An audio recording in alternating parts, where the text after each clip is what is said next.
today I am standing with Wehrle, designer of Root. Oh, so thank you for first doing this interview for us. And now I just want to ask, can you tell us about Root? Yeah, so Root is a totally asymmetric strategy game. You know, sometimes when we say we do asymmetric strategy games, people think, oh, so like I'm good at fighting and you're really good at building. And I'm like, no, this is way asymmetric.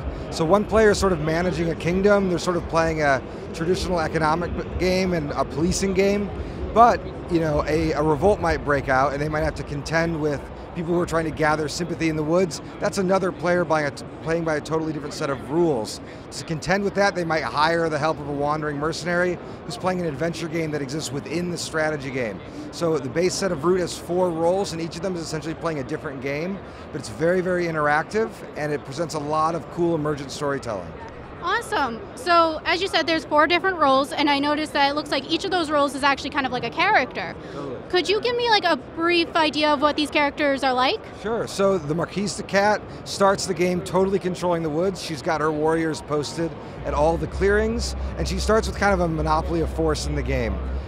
She has to contend with this old dynasty that's at the edge of the woods that's trying to reinvade. They're represented by these sort of great birds of prey, and playing them is a little bit like dealing with a squabbling court in Game of Thrones. Into this power vacuum, we've also got the Woodland Alliance, which is a bunch of mice and scrappy woodland creatures who are just trying to sort of take back control for the woodland creatures themselves. And then you've got a wandering vagabond. The base set of Root includes a beaver that is a crafter. There's a fox that's, not fox, a wolf that's a ranger. And then the default vagabond is a thief that's, of course, a raccoon. So in creating this game, I see there's a lot of fantasy elements here. Did you have any, did you draw any inspiration from any specific places?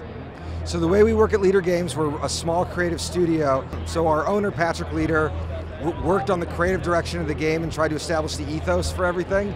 I worked on the design, and then our artist, Kyle Farron, of course, did all the art.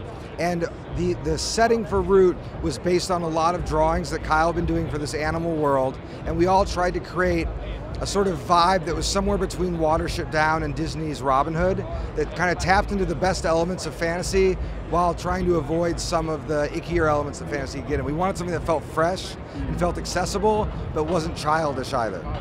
I like it. It definitely landed in between there. It's a very unique style that I was just look at and I'm like, I can get into this. So last question before we wrap this up. Do you have a favorite role yourself when you play this?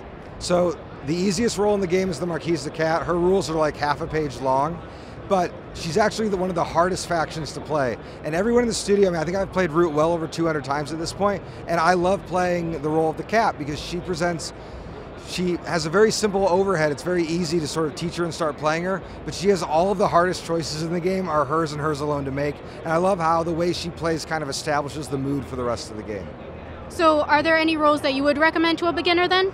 Yeah, I'd say start with the Marquise de Cat. The Vagabond is also pretty straightforward because even though they have the most rules, the least people rely on them in the early game. And so you can kind of sort of get a sense of the temperature of the game without sort of like being up, you know, having a gun to your head.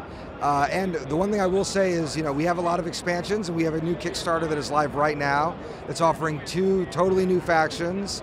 The Great Underground Duchy, which are moles, and then a race of corvids, which are spies and kind of infiltrate the other players. All of our expansion factions are a little more complicated than the base factions, but we try to keep the rules overhead to just a page so that each role is as complicated as any other in play. Awesome, thank you so much.